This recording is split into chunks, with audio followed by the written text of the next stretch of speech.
सबको कॉन्ग्रेचुलेशंस, आपने CA foundation और अब आप सीए इंटर में हो, तो थोड़ा सा डिफरेंट है फाउंडेशन से। बट आई थिंक जितना मैंने एनालाइज किया है, सबसे इम्पॉर्टेंट है टाइम मैनेजमेंट। क्योंकि आई नो कि आप सबकी क्लासेस होंगी फॉर लॉन्ग आवर्स, मतलब दिन सारा उसी में ही निकल जाता है। तो सबसे ज़्यादा इम्पॉर्टेंट ये है कि आप अपने टाइम को कैसे मैनेज करते हो। और ऐसा भी होता है कि मतलब सारा दिन क्लासेस में चला जाता है, और फिर उसके बाद जब सर टेस्ट बोलते हैं तो फिर मैं तो ये सोचती थी यार सारा दिन क्लासेस में निकल गया, मैं टेस्ट के लिए प्रिपेयर कब करूँ। तो लेकिन टेस्ट मिस नहीं करना। मैंने जो बोथ ग्रुप्स दिए हैं ना, एंड में जो सर ने फुल सिलेबस टेस्ट रखे थे ना, बहुत सारा सिलेबस मैंने तभी कवर किया था। ऑलमोस्ट जो ग्रुप 2 के सारे सब्जेक्ट्स हैं, जैसे ऑडिट, मुझे लगता है कि वो जब फुल सिलेबस टेस्ट दिए उसके बाद ही कंप्लीट हो पाया। तो अभी आपका जैसे most of you will be preparing, कुछ सिंगल के लिए जाएंगे और कुछ बोथ के लिए। तो जो सिंगल वाले हैं उनके लिए अकाउंट्स, लॉ, कॉस्ट, ये तीनों बहुत स्कोरिंग सब्जेक्ट्स हैं, प्रोवाइडेड अगर आप पूरे टेस्ट दो और सब कुछ मैनेज कर पाओ। टैक्स के लिए, क्योंकि टैक्स में अगर सर ने मेरी मार्कशीट देखी हो तो, क्योंकि टैक्स मुझे लगता है कि थोड़ा सा ट्रिकी है टैक्स के लिए। I want you all to be very careful from the very beginning. इतनी छोटी छोटी चीज़ें हैं जो मैंने इग्नोर कर दी कि ये इसमें से क्या ही कोई पूछेगा, but don't ignore it. Tax का पेपर जब मैंने देखा तो मुझे लगा कि फर्स्ट क्वेश्चन रीड किया, ये क्या डाल दिया, सेकंड, थर्ड, फोर्थ, फिफ्थ, पूरा इनकम टैक्स निकल गया। एंड आई एनालाइज कि मुझे तो इसमें से कुछ आता ही नहीं है। फिर उसके बाद जीएसटी का सेक्शन था, सेक्शन बी। सेक्शन बी मैंने रीड करना शुरू किया। मैंने सोचा कि नहीं, इसको ना फर्स्ट क्वेश्चन से नहीं पढ़ते, इसको पीछे से पढ़ना शुरू करते हैं, देखते हैं इसमें से कोई क्वेश्चन आता है कि नहीं आता। बट वो भी मुझे लगा कि नहीं आता, और टैक्स के पेपर में मैं बहुत ज़्यादा डर, मतलब जितना आता था बस लिख दिया। आई डोंट नो मैंने क्या लिखा। बट टैक्स में जो छोटी छोटी चीज़ें हैं, चाहे वो सैलरी है, कैपिटल गेन्स आपके लिए स्कोरिंग है, क्योंकि बड़ा वाला जो क्वेश्चन आएगा ना जिसमें इनकम के 5 हेड्स आएंगे, वो उतना स्कोरिंग नहीं है। टैक्स में स्कोर करना है तो चैप्टर्स जैसे टीडीएस और जीएसटी, इन सबको बहुत अच्छे से करना। और अगर आपको बोथ ग्रुप्स के लिए तभी जाना अगर आपका सिंगल में, अगर आप बहुत श्योर हो कि सिंगल में somehow you will manage to score at least 240, then only go for second group. और सेकेंड ग्रुप में भी यू हैव टू आप टारगेट रखो कि यू हैव टू स्कोर 60। अगर आप टारगेट ही रखोगे कि 40 चाहिए तो उससे काम नहीं चलेगा। आपको अपना टारगेट 60 रखना पड़ेगा। आप जितना सोच के चलोगे ना कि मेरा टारगेट है आई वांट टू स्कोर 80 का टारगेट रखोगे तो 60 आएंगे। तो अपना टारगेट थोड़ा बड़ा रखो, और टाइम आपको मैनेज करना है, क्लासेस भी आपको ही मैनेज करनी है। ऐसा नहीं है कि कोई इम्पॉसिबल चीज़ है कि हो ही नहीं सकती, बट आपको ये मेक श्योर करना है कि आपको अपना टाइम कैसे मैनेज करना है। एंड आई थिंक सर से बेटर और कोई नहीं गाइड कर सकता। एंड टेस्ट कभी मत स्किप करना।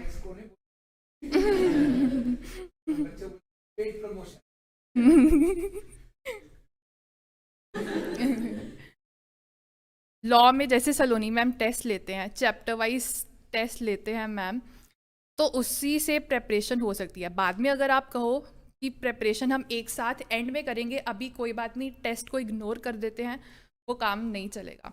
अभी टेस्ट में भी ना कुछ तो होंगे जो स्किप कर देंगे टेस्ट, जो गलत बात है। अगर आप टेस्ट दे भी रहे हो ना, जितना प्रिपेयर कर सकते हो उतना प्रिपेयर करके दो, मतलब बिना पढ़े टेस्ट नहीं देना, उसका भी कोई फ़ायदा नहीं है। And once you get your, जब आपको टेस्ट चेक होके मिल जाते हैं, एनालाइज की कहाँ गलती हुई है, गलती पता करके उसको वहाँ पर नहीं छोड़ना, next time try to improve it. और ऐसा होता है कि आपको जब तक टेस्ट चेक होके मिलेगा तब तक दूसरा टेस्ट आ जाएगा, आप कहोगे कि अच्छा अब इसको प्रिपेयर करें या पिछला वाला देखें। ठीक है, सो आपको ये थोड़ा देखना पड़ेगा मेनली। और बाकी आपको पता है कि एमटीपीस करने हैं, पास्ट ईयर क्वेश्चन पेपर्स करने हैं। और एक और चीज़, मुझे लगता है कि मेरी स्कोर थोड़ी बेटर हो सकती थी। मुझे लगता है कि मैंने बहुत अपना टाइम वेस्ट किया ऑन इंस्टाग्राम। तो मतलब अभी तो मैंने काफ़ी उससे जैसे अक्टूबर के बाद से इंस्टाग्राम बंद कर दिया था, बट मुझे लगता है अगर ये काम पहले कर दिया होता ना तो स्कोर थोड़ी और बेटर हो सकती थी। और ये भी नहीं है कि सारा दिन आप पढ़ते रहो, क्योंकि एक पॉइंट के बाद आपको लगेगा कि हम तो सारा दिन क्लासेस ही लगाते जा रहे हैं, ये क्या हो रहा है। तो आपको इंजॉय भी करना है, बट अगेन सब कुछ टाइम मैनेज, आपको सब चीज़ें खुद मैनेज करनी पड़ेगी। Thank you, and I hope किसी को बोर नहीं किया मैं। 37 स्कोर भी करा बेटा, इंस्टाग्राम देखने के बावजूद बच्चे मोटिवेट हो जाएंगे। बच्चों ने कहना भाई हम और मोटिवेट हो गए, 437 मार्क्स आ गए बोथ ग्रुप का सिंगल शॉट, और वो भी इंस्टाग्राम अक्टूबर में बंद करा। ढक्कन अभी से बंद करो सारे। चलिए,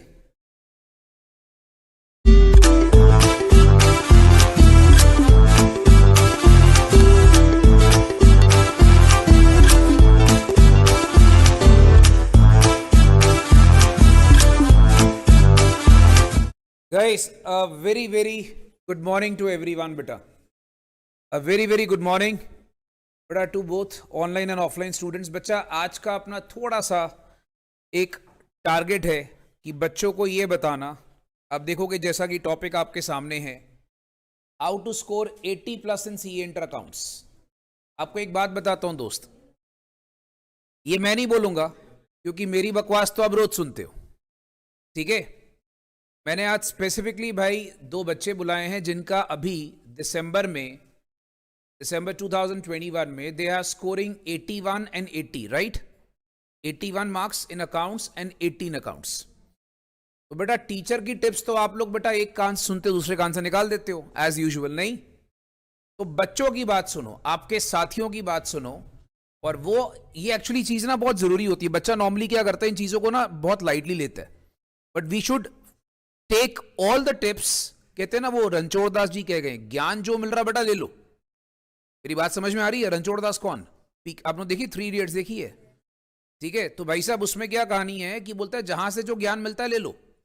तो मैंने ये बच्चों को बोला भाई अपना कीमती समय, ये बच्चे थोड़ा सा आज सुबह भाई उठे, तैयार हुए, ठीक है। मैक्सिमम इन लोगों ने ऑनलाइन क्लासें ही लगाई हैं क्योंकि उस टाइम पे कोविड सिचुएशन था तो ऑफलाइन लगी नहीं थी। भाई इन बच्चों ने कीमती समय निकाला है और आज ये 5-5 मिनट भाई अपना एक व्यूज बताएंगे कि 80+ कैसे हमारे अकाउंट्स में आ सकते हैं। पहले बच्चा आकाश, कम ओवर बेटा। आकाश हैज स्कोर्ड 81 इन अकाउंट्स बच्चा, ठीक है। I think he deserve a good appreciation भाई। आ जाओ आकाश, मैं निकल जाता हूं बेटा।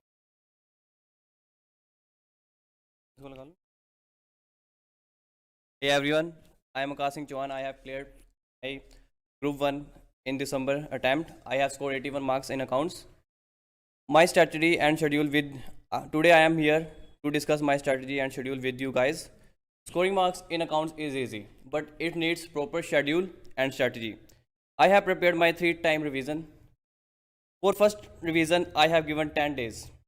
For second revision, I have approximately given 3 to 4 days. As for third revision, I have given 5 days as it is our first paper, so we have more time, so I have given it 4 to 5 days. After completing each and every revision, we must give test and identify the area where we lack. Gautam sir has provided us a schedule of test series. It helps me a lot.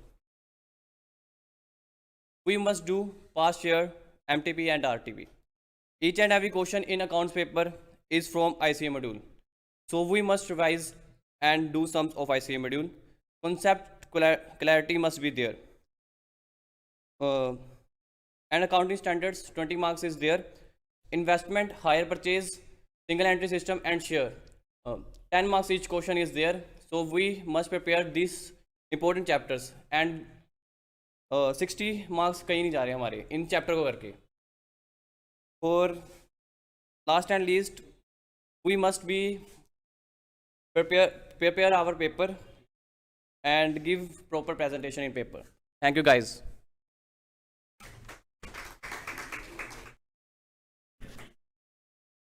भाई साहब उसने जो बोला आप लोग को ये समझ में आया? 3 रिवीजन मस्ट है. इन शॉर्ट वो जो बताना चाहता है भाई, 3 रिवीजन मस्ट है. और अपने को लाइक वहां पर पहली रिवीजन को आप जितने टाइम लगा रहे हो उसका अप्रोक्सीमेट आधा टाइम नेक्स्ट रिवीजन और उसका आधा टाइम नेक्स्ट रिवीजन. सपोज आप पहली रिवीजन को 10 दिन लगा रहे हो, अगली रिवीजन 5 दिन, अगली रिवीजन 2 से 2.5 दिन. बिकॉज आप ये मत भूलना कि जो आपको पेपर्स के बीच में गैप मिलेगा वो सिर्फ 1.5 दिन का मिलता है. पता ना बच्चों को, इट्स ओनली 1.5 days. सो अपने को प्रिपरेशन भाई उसी तरीके से करना है. ठीक है बेटा. नेक्स्ट तनीषा जी आइए बेटा. शी हैज स्कोर्ड 18 अकाउंट्स बच्चा.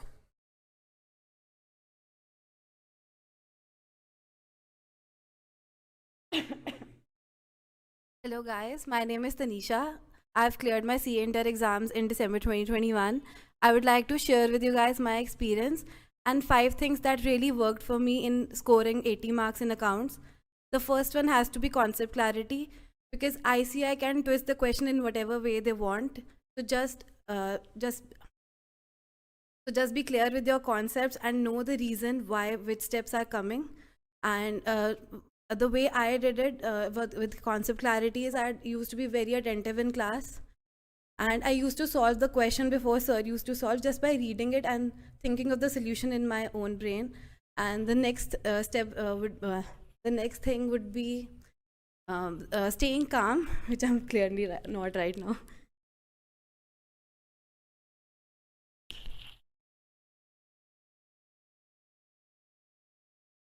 And focusing more on quality rather than quantity. So the thing I decided before going into exam is that I would only do 80 to 90 marks paper rather than doing 100 marks paper. It really helped me to stay calm and not to do silly mistakes. And I even have the result of that thing, that I only did 80 marks paper and I scored 80 in that. And the next thing is just don't panic while doing your exam. I did panic, so I took 1 minute break while doing the exam. At one point I was thinking that I don't know what else to do in the paper, and I thought that मुझे आगे paper बिल्कुल नहीं आता है.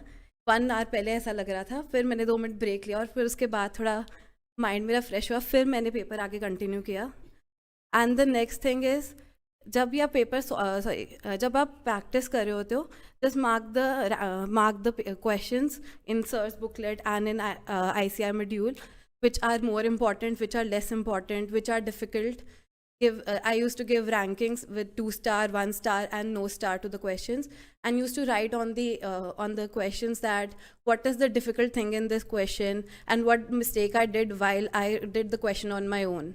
And the last thing, which is needless to say, that practice, because it's accounts, it is a practical subject. Just practice as much as you can. Thank you.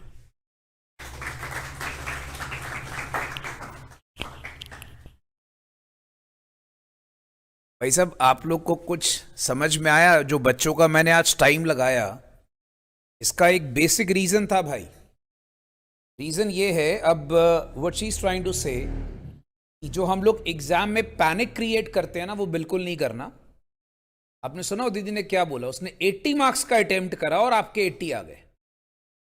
You got my point? तो accounts, कहते ना, accounts is a saviour of CA exams. ऐसे नहीं बोलते भाई, क्योंकि accounts का subject ऐसा है जिसमें तुम जितना अटेम्प्ट करोगे 100% स्कोर कर लोगे. थ्योरी में पॉसिबल ही नहीं है. थ्योरी में भाई तुम किताब रख के भी लिखाओगे ना, तभी तुम्हें फुल मार्क्स नहीं देगा टीचर. ये बात दिमाग में रख लो. तो बेटा, this is the only subject in which you have to score, and score in such a manner कि भाई इस सब्जेक्ट के साथ हमने बाकी भी खींच के साथ लेके जाना. राइट? तो आई थिंक भाई we should be thankful to them. वो बेचारे आए हैं, और हो सकता है अगले सेशन में आप में से कोई बच्चा उठकर यहां पर आके बोल रहा हो. You never know. राइट? चलो बच्चा, आई एम थैंकिंग यू बच्चा, वेरी वेरी थैंकफुल बच्चा, गॉड ब्लेस यू.